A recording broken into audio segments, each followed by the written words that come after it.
Hey friend, welcome back. Today we're talking to Kate Speer. Now you might remember that Kate and I chatted on a podcast back in March or April. I'll drop the link in the description in case you want to catch up on that episode. But Kate is a marketing professional who literally created a marketing campaign for her career search. It was such an innovative idea, something that I always am supportive of in terms of you need to become a marketer in order to fully express, articulate, communicate, and make your strengths visible to potential employers. And she took this and ran with it. It is an amazing story. And when we first interviewed, when she and I first had that conversation, it was very much about what she was currently doing, and she hadn't yet landed an offer. Well, now Kate has landed an amazing offer.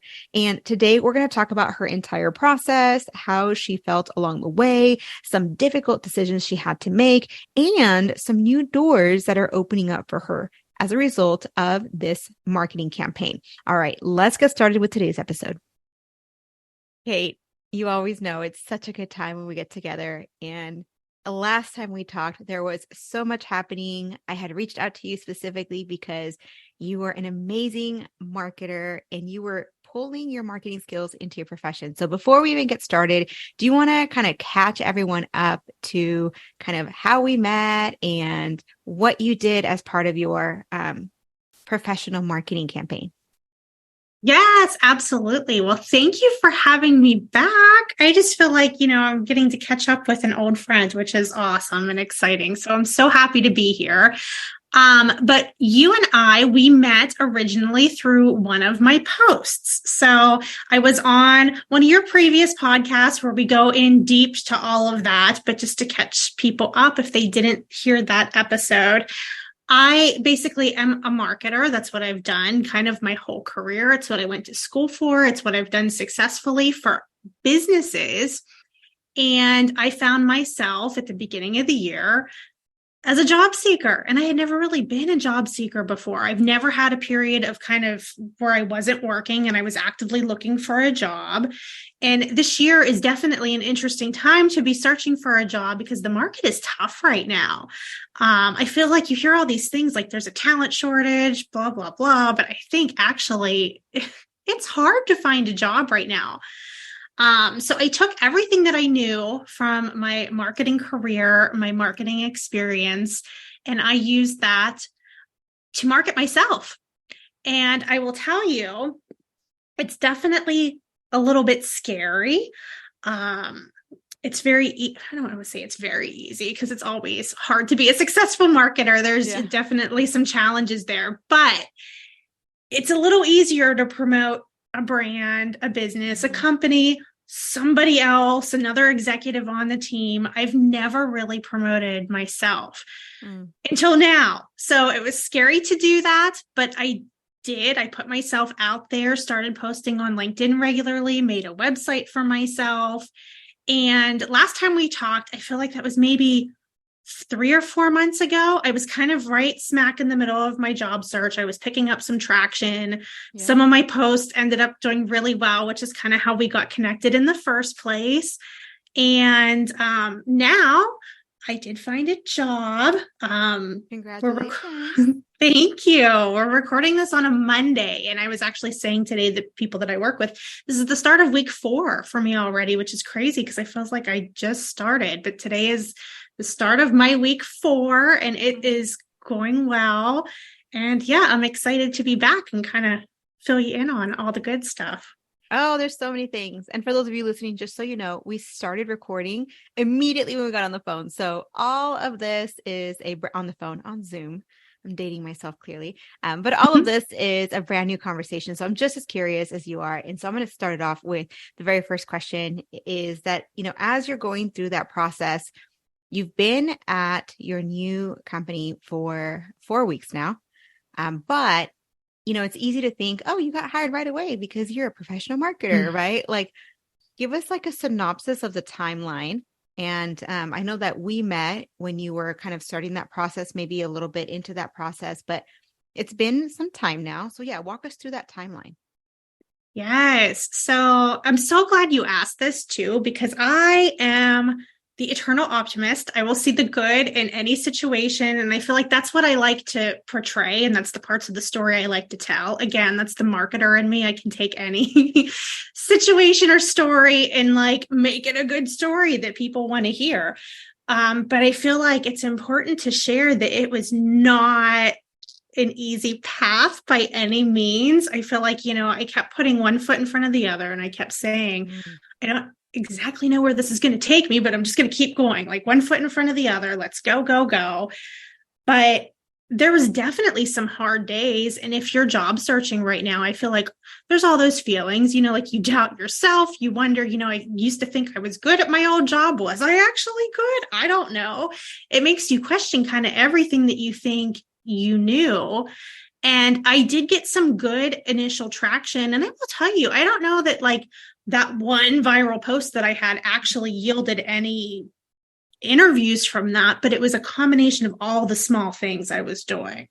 So I know we talked on the last time I was on with you about just consistency. Like you have to keep going. And like I said, put that one foot in front of the other. So, my experience, I interviewed with quite a few companies. Some weren't a good fit. I always look at that as like a two-way street. Some weren't necessarily a great fit for me, and others chose to go with a different candidate. So you have to like deal with all those feelings of rejection. I feel like one day too, I was always very strategic about where I was applying, quality over quantity. And I wanted to do my research, and we can talk a little bit more about like how exactly I found my job and the steps of how that all came to be. But the one day I felt like I was kind of getting frustrated because it's like, this is a little ridiculous that I still don't have a job. And here we are. And I did the whole like rage apply thing. And I just like quick applied to like 20 different jobs. It's the thing right now. But I don't recommend that at all, because I feel like all 20 of those, I just got the standard like rejection email back. Dear Catherine, thank you for your application. We're going in a different direction. So it was just kind of like, clearly that's not the best way to go about looking for a job, because I got no good responses that way, where I got quite a few good responses kind of doing things a little bit differently. So, but yeah, I had those moments where it's like, what am I doing? This is taking too long. But yeah, it ended up good with a happy ending. And I found, I think where I'm meant to be. Oh, I completely agree. What you're saying about apply, I've got a phrase in my head that I'm not going to use, but like apply generically and you'll get a generic response. It's just, it's like you put a quarter in, you're going to get something worth a quarter back, right? Like it's just the way that it happens. But I know people, when I'm in that process, I feel like, okay, there's a ton of jobs. One of them's going to hire me. I'll have a job in a month, right?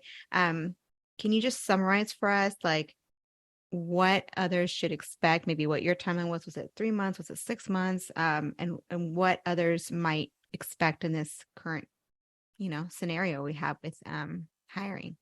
Yeah, absolutely. So it all took longer than I thought it was going to. I absolutely thought originally right out the gate that I would find somewhere to land quickly.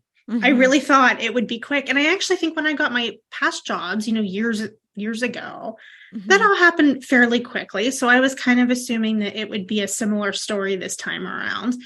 It was not, and that's okay, because I have been saying all along, sometimes good things are worth waiting for. I would have rather waited a little longer for the right fit than to jump into something that maybe wasn't necessarily a good match.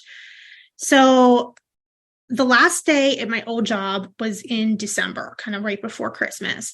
And I took some time to just kind of like process that, kind of grieve that loss a little bit, and kind of get my game plan ready in my head. I was getting my resume done. So I didn't actually start anything until February. So 2 months, I was kind of laying low. I maybe applied for 1 or 2 jobs if I saw something that was interesting. But at that point in time, I feel like my resume wasn't even all that good. Like I wasn't quite ready yet.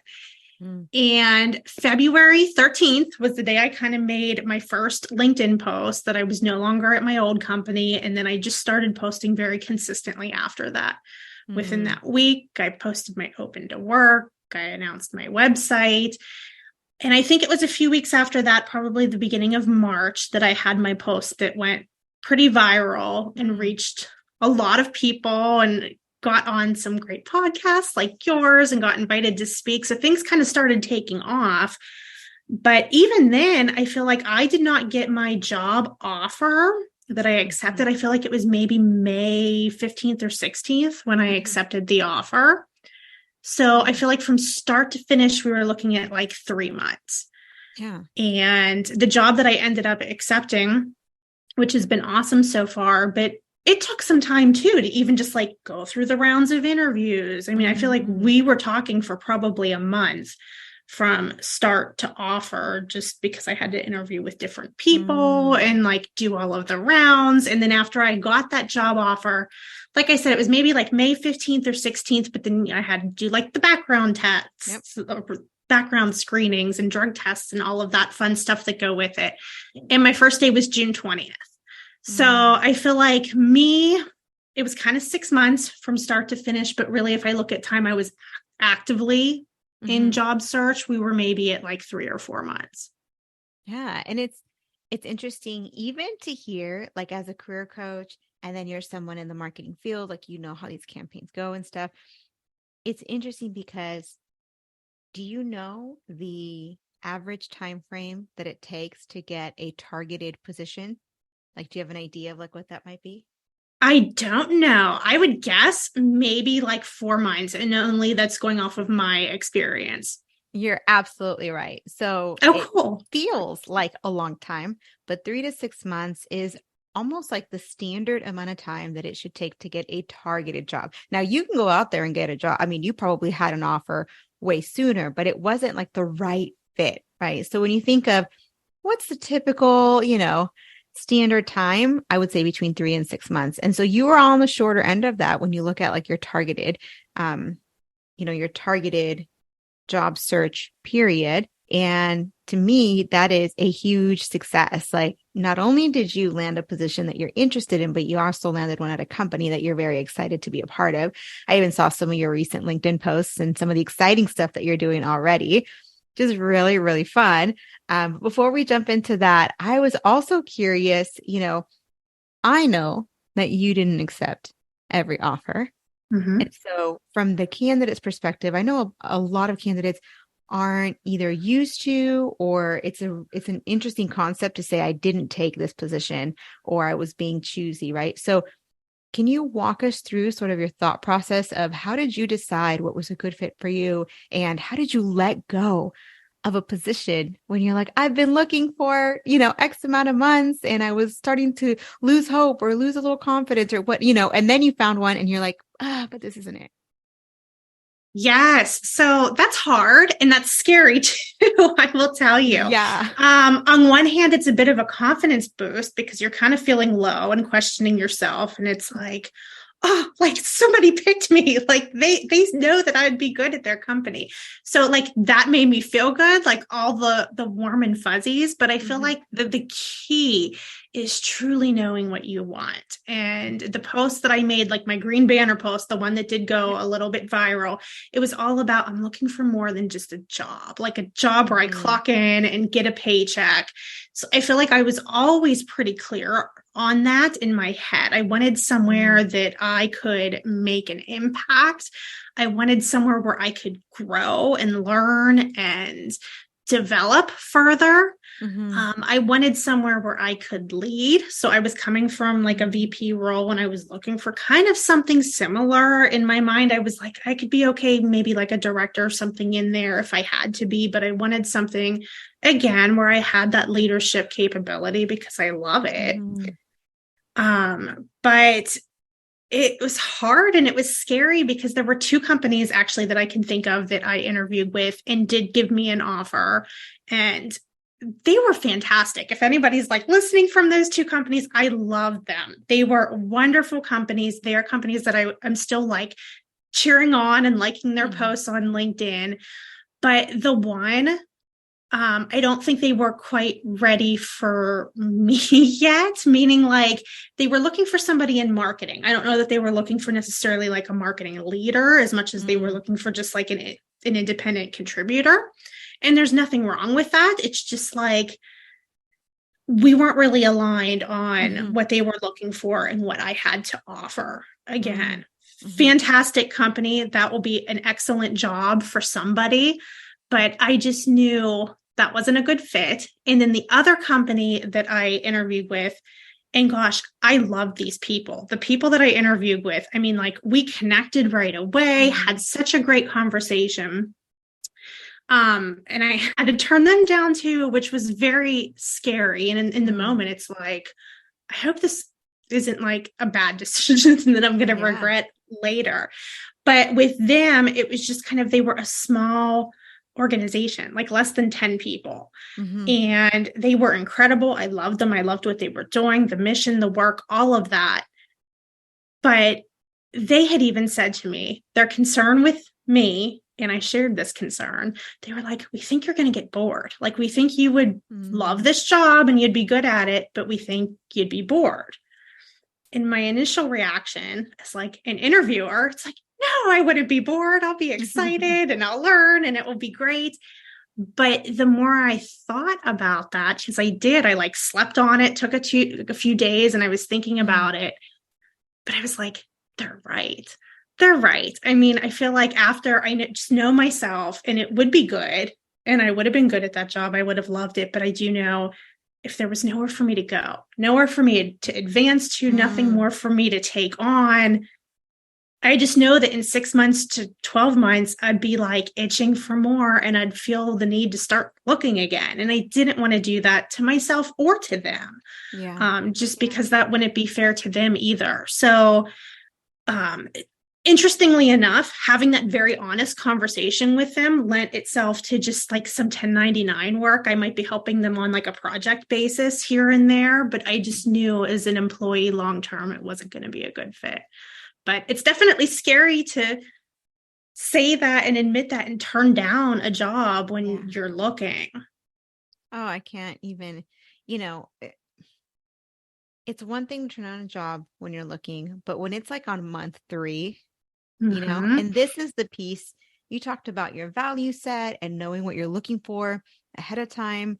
And this is one of the reasons why I always say, don't apply as your step one. There's so much that happens before that. Getting clear on where you are in life, your values 5 years ago, 10 years ago, when you started at XYZ company, are not necessarily the same values you have now.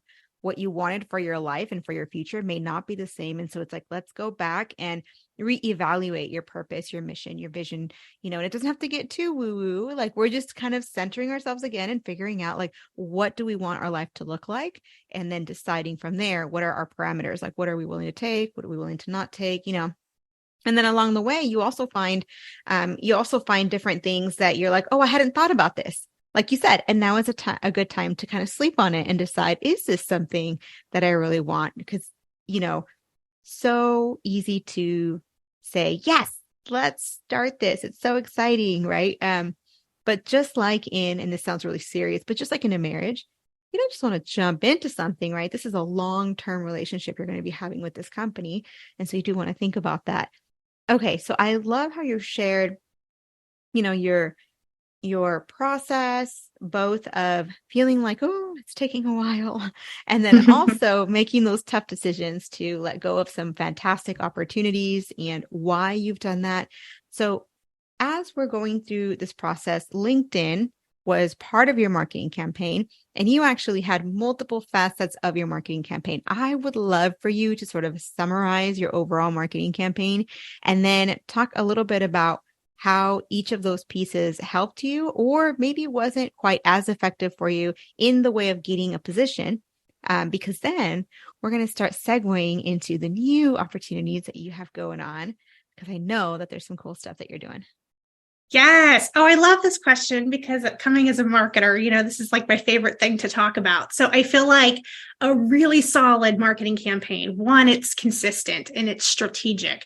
And usually that goes across like multiple channels in different ways, because if you're looking as a marketer, you want to make sure you're reaching the right audience, and they might not all be on LinkedIn. So it's like, how can I pepper this out, the same message, but kind of in different ways, in different formats, so that I'm reaching not just the most people, but the most right people, if that makes sense. So I built a website, and I always say to people, like, you don't have to build a website the way I did, but coming from a marketer, it was kind of like, I'm going to prove to you that I'm good. Like, this is the kind of results that I can give your business. So I built a website, and it has all kinds of cool things on it. I mean, right now there's like resources that I've built and things where if you put in your name and email, I can email you a PDF downloadable resource, things that I made and put together. But there's a podcast on there that I put together just to show people that I could make a podcast for you. There's links to a book I helped publish on Amazon, and there's all different ways that people can connect with me. They can connect with me there. They can email. There's a text code that they can send like a short text to and get an automated response. And I did a lot on LinkedIn. LinkedIn was kind of my primary platform for reaching those people, although I did dabble in some other social media as well. But LinkedIn, I cannot stress enough how awesome that has been. And again, I didn't just post once or twice. It's now, I made a commitment to myself back in February. Gosh, it's been 5 months already, that I would continuously post. And now that once you get that momentum going, it's like you have to keep it going. And again, when I started that, it was kind of like, I don't know where this is going to go, but we're going to put one foot in front of the other. And it's really nice because I do think as I was applying for jobs, people can go over there and see, and it gives you a kind of a glimpse of who I am and my personality and some things that I've done and the way that I talk and the way that I interact with people. And it's all very authentic because that's the Kate that's showing up for work for you too.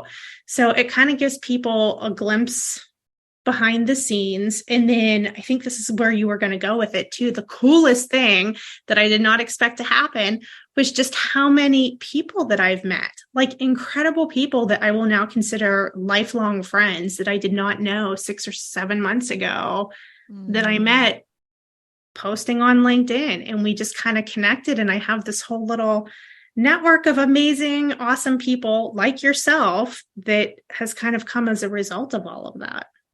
Gosh. And I think, just everything that you're sharing right now comes back to a concept that we talked about in the first episode. And that's this concept of just stir the water. Just stir the water. You don't know what's going to happen. It's just human contact with someone else. Like the posting is important, but I think a lot of times we think of that as mechanical, as technology. But the whole point of posting is to connect with another person, is to put something out there that someone else can say, me too. Like that is the entire goal behind why you would post something. And I think we get lost in that, in the mechanics of, okay, what do I post? How many words? What should it say? And you take all these classes and learn from all these social media influencers. But the reality is you're just trying to connect with someone. And what I think is really cool is that as you're, putting this content out there as a marketer, you're putting out content that resonates so much with so many people. And in that process, we started talking about, other facets of like this entire situation, this whole new environment you have single-handedly created on LinkedIn, right? And that's this idea of like the fact that you don't have to be a marketer in order to market yourself. And I believe I saw a post from you on this that I was like, yes, where you're helping people or sharing how to market yourself, how to become a professional marketer. Do you want to share a little bit about that? Because I've always thought that's an interesting topic. You put that into words for me as we were like talking in the last episode. And I just think you have a really unique standpoint. So do you want to share about that? Yes, I think I titled it like How to Job Search Like a Marketer. And it's very strange to me. I mean, I guess not really, but I feel like it was surprising to me how many people then started coming to me for job advice. And I am not a career coach or have ever really done any of this professionally. I mean, I was a marketer professionally, but then you have to take a step back and it's like, actually, that's what people want to know how to do. So it was just kind of little steps, little tweaks that you can make, the stuff that probably other people were talking about too, how to optimize your LinkedIn, but also really how to connect with people. and how to not be afraid to put yourself out there and to create content and do it consistently and not be afraid to kind of make some noise. I feel like every job searcher, myself included, it's like, I'm a great hire. But if you're not telling anybody that, nobody's going to know. Like it almost goes back to, I mean, I say this with my husband and I have all boys for my kids too. So it's like, nobody's a mind reader. Like if you want something, you actually have to tell them. So I kind of took that same approach and I encourage other people to do it too. You know, you have to put yourself out there and not be afraid to make some noise and say, hey, I'm here. And the cool thing too, the flip side of that. So I kept posting on LinkedIn, kind of kept this messaging going consistently. And it's just been awesome. Again, all the great people I connected with. But at my new job, so I work for a much larger company now than what I have in the past. I mean, thousands of people worldwide work for the company that I work for now. And I've met people now at my job that know me from my posting. Like they were like, oh, we saw you on LinkedIn. We knew you were coming. I love that. And I've been posting a little bit about my new job and it's getting the attention of people at my company and some higher up people in the company. So it's almost like there's an added benefit after you get your job to kind of keep going and do that whole make some noise like, hey, I'm here, because now I'm on people's radars that maybe I wouldn't have been if I wasn't like a consistent voice on LinkedIn. My goodness, we can go into a whole new direction here. Okay. This idea of if I work really hard, then I will move up. And I'm like, good job working really hard. However, there comes a point where we realize we're working on the wrong things in order to move up, or we're working so hard, we're not being visible or vocal enough for other people to see us. And it's less about bragging, right? I feel like bragging, anytime we speak highly of ourselves, we think it's bragging, but it's actually not, A, if it's true, and B, if the motive behind it isn't just to puff ourselves up, but there is a strategic way of communicating your strengths, of putting yourself out there, of, you know, throwing ripples out into the water, seeing where things go. And so you've got, in a way that I don't think would be necessarily possible within your current company, it sounds like LinkedIn has opened up opportunities for people to see you that normally would not have seen you, right? So how can we kind of make this really practical for folks that are listening, whether they want to get promoted in a company or if they're currently job seeking from outside of a company and they're trying to get in, right? What are some things that you might share as part of your, I think you said, what did you say? You look for a job like a marketer. Tell me again. Yeah. Job search like a marketer. Job search like a marketer. So yes, share some of those tips that would help people to get seen in the ways that you're getting seen lately. Yes, absolutely. So I would say it just starts again with not being afraid to put yourself out there. And I feel like people get so hung up on, I don't know what to say, or I don't have the perfect post. And it's like people get too hung up on perfect rather than done. And it's just like, you want to focus on done. If you're waiting for perfect, it will never happen. The moment will never, ever happen.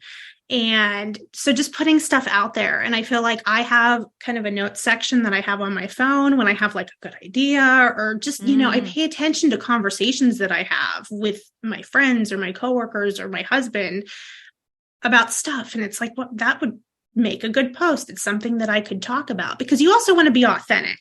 I feel like sometimes you see the post that, you know, like ChatGPT wrote that. You want it to be kind of in your original voice and what you would say if you were talking to a friend, because that's how you make the connections that you were talking about earlier. So I would say, you know, and it's hard. It's hard if you've never done that before, because I never really did that before until February when it started. And what happened for me, and I would say that this has happened for other people because we've talked about it before, but you start to make like your little network of people. And it's not just people that you're connected with, but you get to know people that will comment and like on your stuff. And then you have to reciprocate that. So I feel like every day when I'm going in there and posting, it's not just about me posting. I'm looking at other people and my friends that I've met on LinkedIn, and I'm liking and commenting on their stuff too, because it's just like when you give that good energy, people want to give it back to you. And it's not about being manipulative at all. It's about connecting with people and truly engaging with them and connecting on a deeper way than just a post. So don't be afraid to put yourself out there and kind of just keep it consistent. I also see people that will post maybe a time or two. I've actually seen this recently where I was like, oh, look at them. Like they got their little LinkedIn post up and they might not get a lot of traction on that. And then they get discouraged and they stop. Mm-hmm. So I would say not to fall into that trap too, because sometimes it does start slow and sometimes it takes time to figure out your voice and what resonates with people. And I feel like everybody starts at chapter 1. You know, you can't compare your chapter 1 to somebody else's like 20 that they've maybe been building a following for years. So of course they get a ton of engagement. So not be afraid, consistency. And then just get creative with it too. Actually, my job that I found that I'm at now, I saw the job posting. I think I originally saw it on LinkedIn and I went and I submit my application, but it was one of those, 125 people have applied for this job.